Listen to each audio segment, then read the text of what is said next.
Cowabunga, dude. I love it. We're ready? Okay, all right. I think I got that one.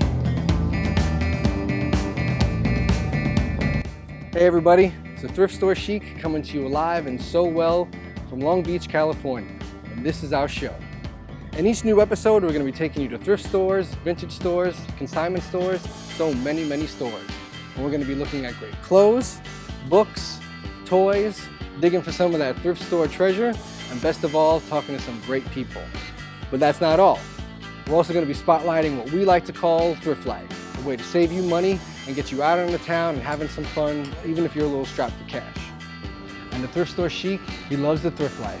And I want to share what I find with you, and along the way, maybe pick up a trick or two for myself. So who's with me? Is it you? It's you. Come on, let's go. Today we're at Long Beach Vintage Etc., 737 Pine Avenue in downtown Long Beach. We're here with store owner Elizabeth Kobliha and store manager Apollo, the cat. Talking about what Vintage Etc. is all about and how it operates.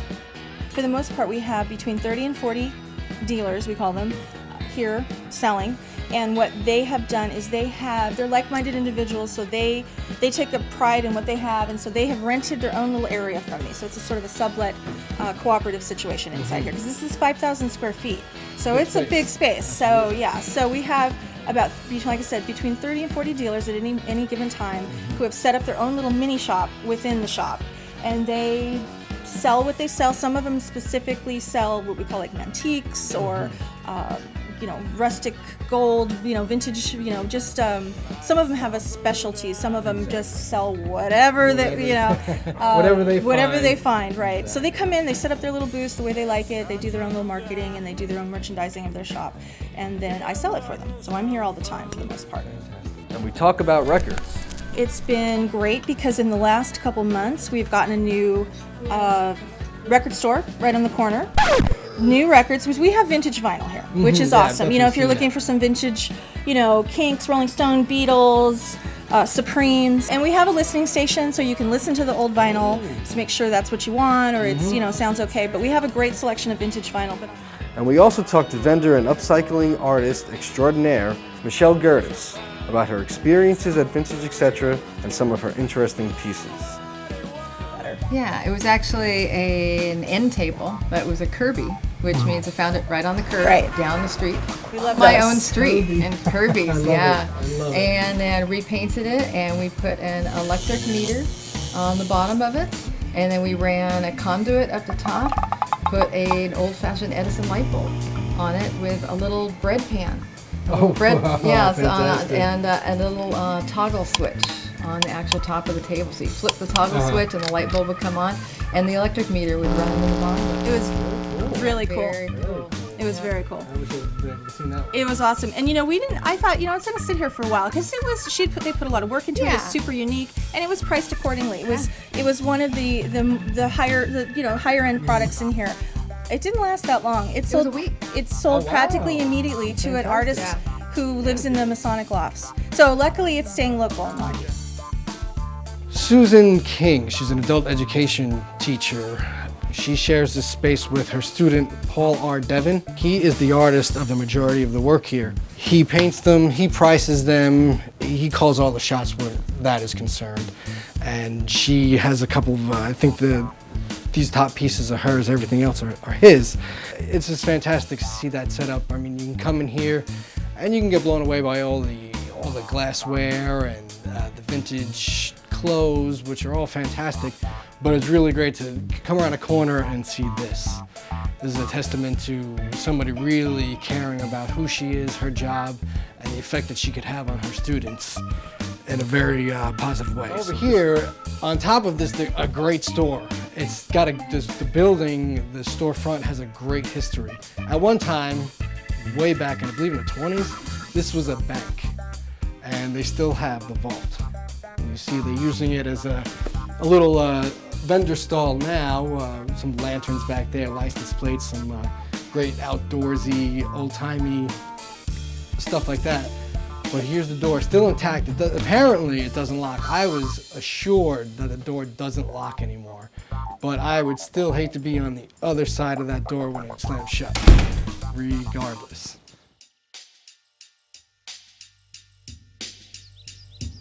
I just turned the corner and just about died. Look at this. This is a bartender's heaven. Now, before the Sheik was the Sheik, he bartended for many years. And when I see something like this, I just about lose it. Look at that. Imagine mixing up a couple of cocktails.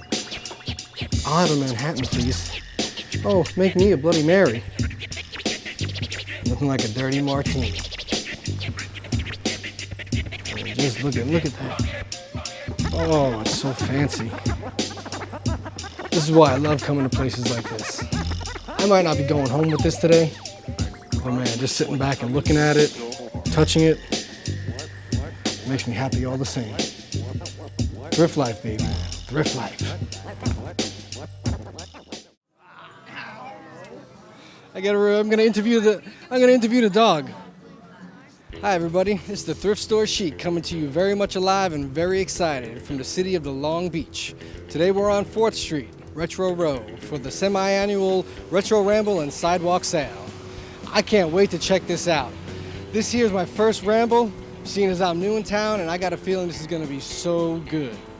On top of the sidewalk sale, there's also gonna be live music. There's gonna be a vintage VW show, and that's with trophies and everything. And rumor has it that there's gonna be some free ice cream.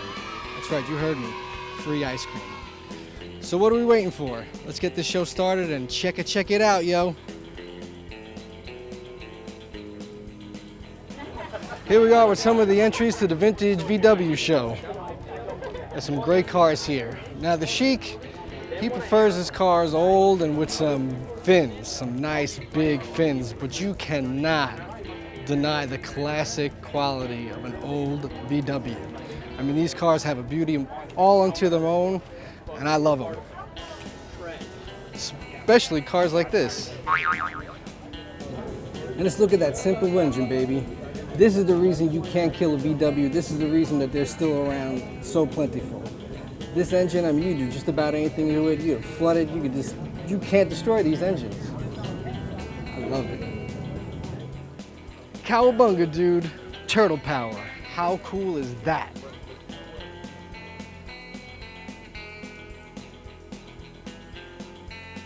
Cars, dancing, sunshine. What more could a Sheik want? Thrift life at its best.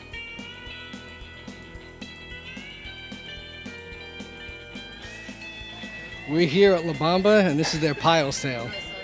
And I'm in heaven. Just forward my mail here. Tell the wife and the kids I love them, but this is where I'm staying from now on. This is heaven. Okay, I was able to cajole Miss Kayla over here to tell us a little bit about the pile sale and how it works. So we have an amazing owner, and he is privileged enough to have a load of connections when it comes to thrift, vintage. This is literally a ton of clothes. She ain't kidding. Literally a ton.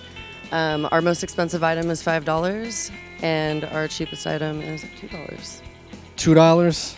Come on, people. Start your Etsy account. Ton of clothes. $5 to $2. This is fantastic. It's pretty cool. I enjoy watching people turn it over so I can shop. You know, they get to do all the work.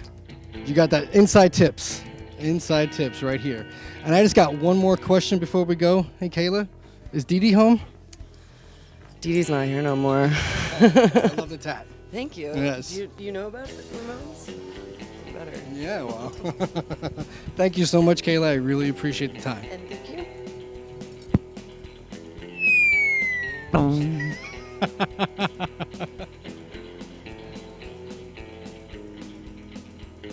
Huh?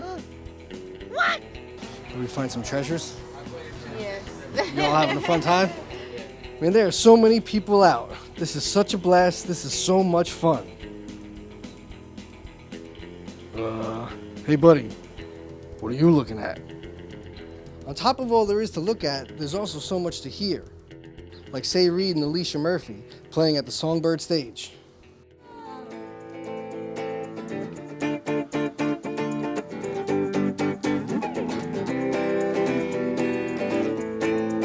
And there were a billion parts per million, but really way more than that. And I only have so many solutions I can pull out of my silly hat. Look for answers under couches, chairs, and inside the walls. You're only given one reason, but you want to hear them. Oh, oh, oh. You want to hear them all.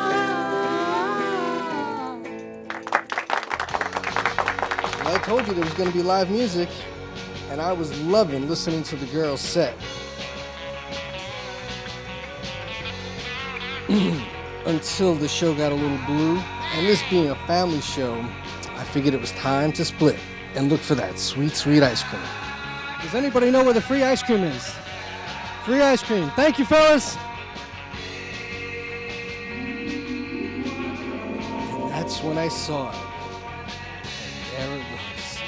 Hey, sir. How about it, guys? Some free ice cream? All right, man. I can totally dig a bomb pop, please. See, I told you I'd find the free ice cream. I wasn't kidding. If it's free, it's for me. That's what the thrift life is all about. Thrift life, baby. Oh, sir. Bomb pop original. Free ice cream. Free ice cream. Why don't you tell us a little bit about that free ice cream? Free ice cream. Well, we're Ice Cream Ian. What we do is we're sponsored by events. Retro Ramble sponsored us this one. And what we do is we give away free ice cream. All we ask is for a thank you. Thank you. You're welcome. This is Bessie. Bessie's a 1969 ice cream truck. She's Ian's based here out of Long Beach. She's a local teacher.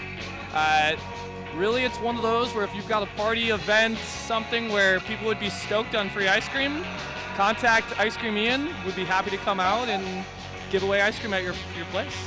Well, you tell Ian that the Thrift Store Sheik said thank you very much. And thank you, Wes.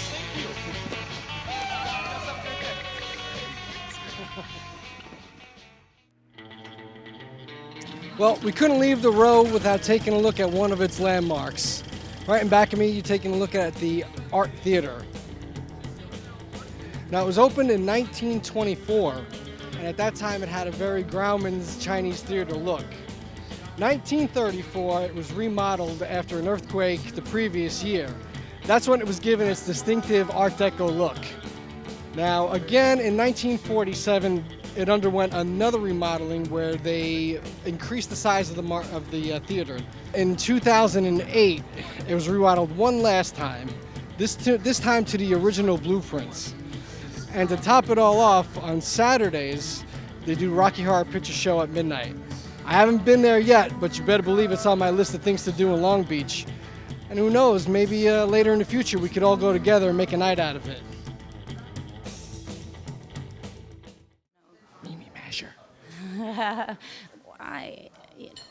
I'm a lot of personality. I think Sure that's are. why. Yes, you're lucky I didn't come in my burrito outfit.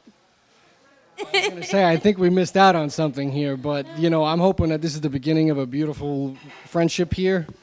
Hi, everybody. Thrift Store Sheik, here with you all at Leo's Mexican Grill, 225 East Broadway. Where? Downtown Long Beach, of course, California. Today we're here for some good food and some cold beer. And even better, we're going to do it with Long Beach's own Mimi Masher, the Burrito Basher.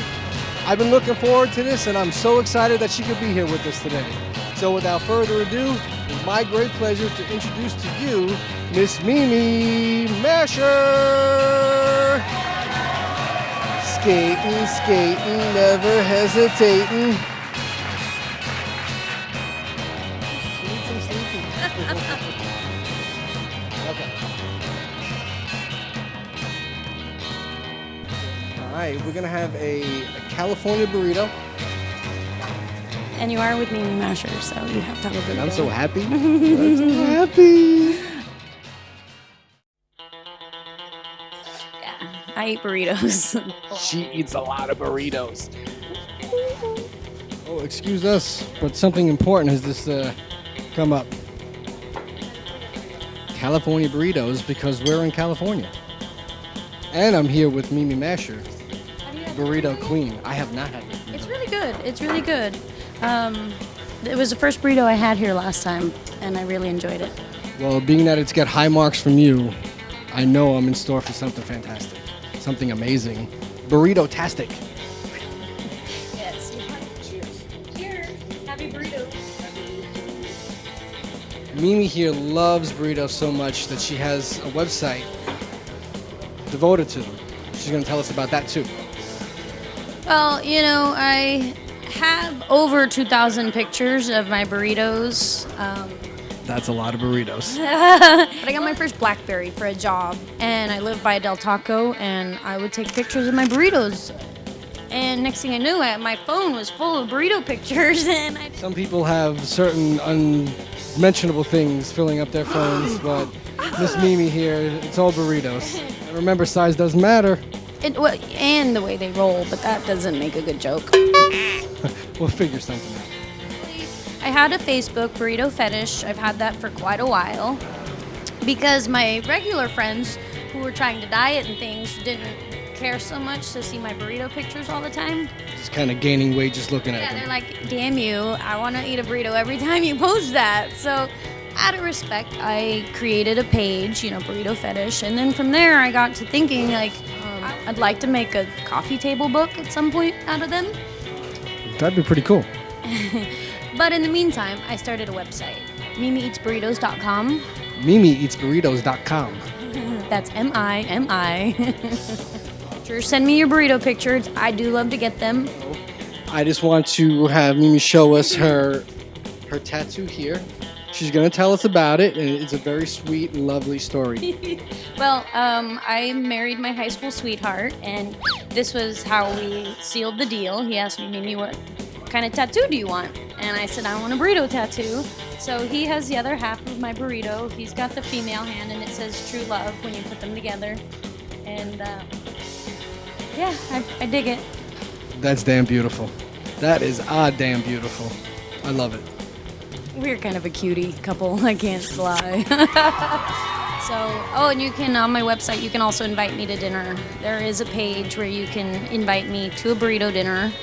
I'm hoping somebody from Hawaii or Tahiti invites me to dinner and includes an airfare. You won't be sorry. So I would like to try to get a burrito in all 50 states at some point. Would like a sponsor, maybe help somebody want to get in on my burrito journey. That would be great. But Keep the dream alive.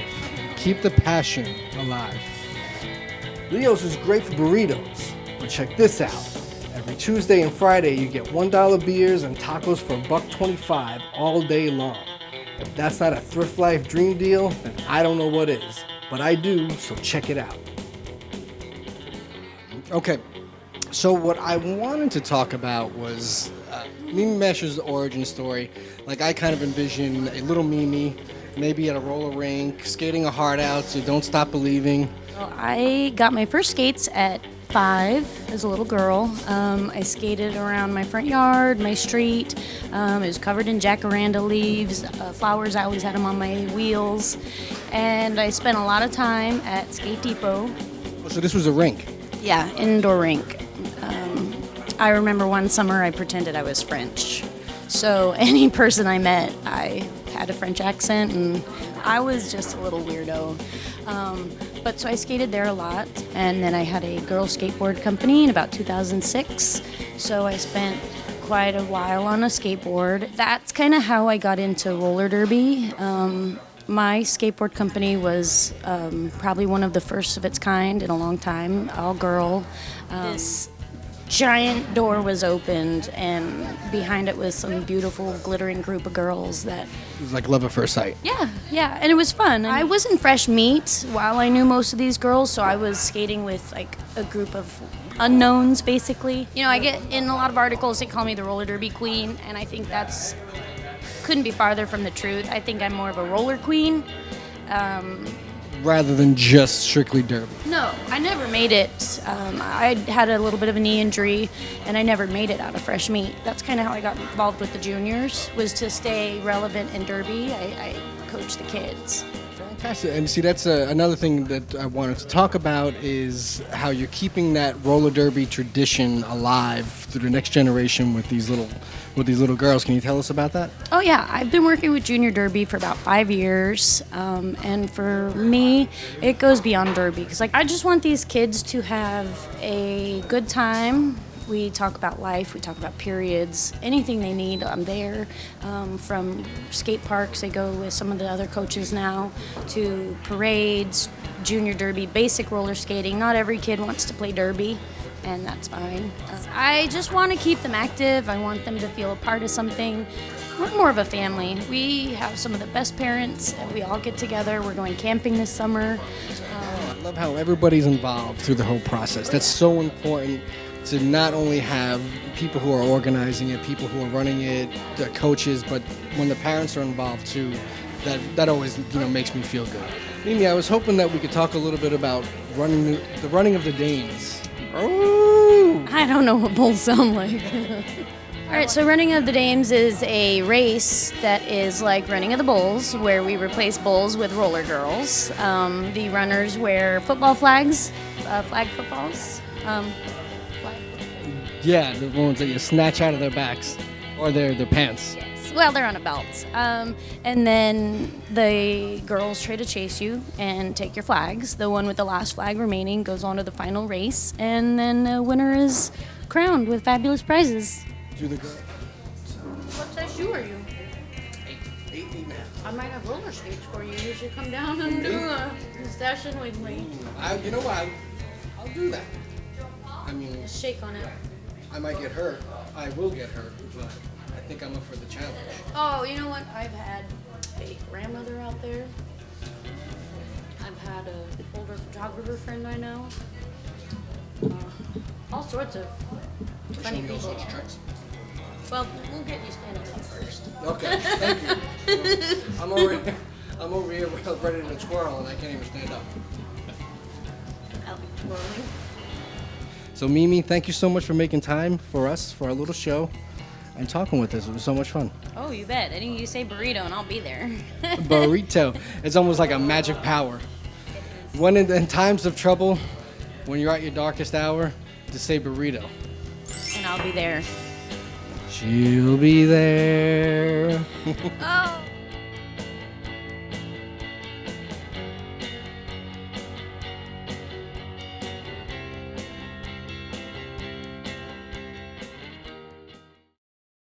So there you have it, a little taste of what thrift life is about.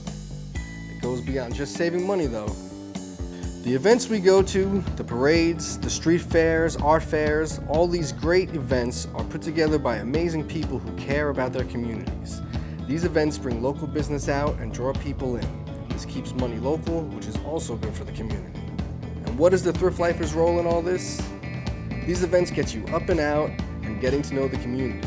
Getting to know your neighbors, getting to know that people care.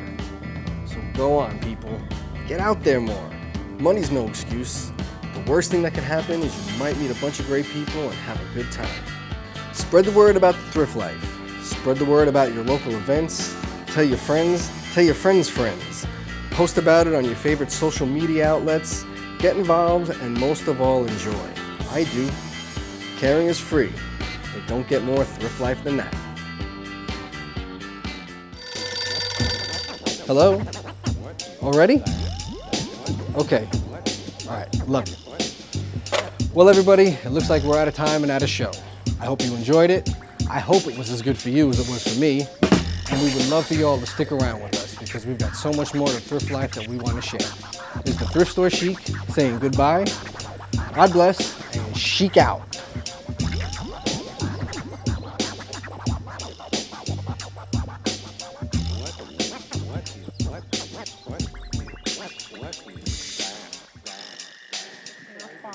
Let's go back to the hotel.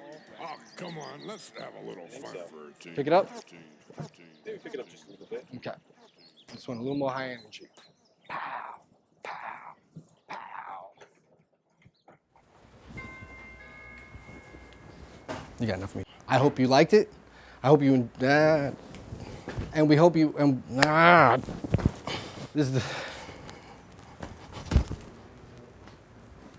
Hello? Nah, man, I'm sorry. D-Day ain't home.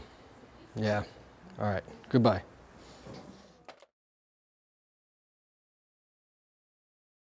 The Thrift Store Sheik is brought to you by equipment and facilities from Padnet, and with special consideration to We Labs. Work, learn, grow. WeLabs.us. All right, we're here with Kelly Cooper at the Retro Ramble here on 4th Street, and just passing by, and I was just drawn to what she has to offer. So I'm going to let Kelly tell us a little bit about it, and you all can take a look. Thanks. I do all of these succulent arrangements. My company's called Palms Over Pines, and it was kind of inspired by, I spent about 6 months in the South, and there's a lot of pine trees there. And I just started missing home, and I wanted some palm trees so bad. I was doing a lot of succulent arrangements and started finding all these great vintage pots. It's become an obsession almost to find these really cool, unique vintage pots. And a lot of people are doing succulents right now, and it's easy to kind of get lost in the crowd. So I try to do something a little bit different and kind of keep it fresh. Well, I definitely think that you're hitting the mark for sure. Thanks so much. I love it, and I'm on Instagram. If you want to follow me on Instagram, follow me on Instagram. Well, let's take a little walk over by the table and maybe just point out your favorites. I know that we definitely share a similar one. There's definitely a fan favorite for everybody who's walking by today. Everybody seems to love the yellow bird, and I love it because it has it just kind of has a tropical feel to it. So I tried to put some little, palm trees in there, palm tree-like succulents, and kind of keep it, fun and summery. It's a good gift for Mother's Day. Some of the other ones, this is my other favorite pot. I loved that one. That was just a good find for me. I actually got that one at Magnolia and Willow, which is a great vintage shop here in Long Beach also. That's local. They're local also. They're great. And then this one is my all-time favorite. I love the color. I just love how it kind of looks like a McCoy a little bit. However, that is not the real McCoy. It does look close. I did score that one at the Long Beach Antique Swap Meet. So a lot of these are, I'm keeping it local a lot, and localism at its finest. Yeah. And then, just random finds here and there. Kind of keep it fun and do something a little bit different. You told me before about this one here that you found in Texas. This one I found in when I was out in the middle of nowhere, just a jelly jar, and I thought it would be a good succulent succulent container. We'll see how well it works, but it seems to be doing well so far. Just cute and different. It definitely fits. That is a good home for that little critter. Prickly pears. Well, Kelly, I want to thank you so much for talking to us. I really like what you're doing here. Thank you. And before we stop, you did mention that your succulents will be here at this shop. Yep. After today's Retro Rumble, we're gonna have a little display here inside the store. So we'll be right inside the door on the left-hand side, and we'll have a good array of all the vintage-inspired pots. So. And that's at Songbird.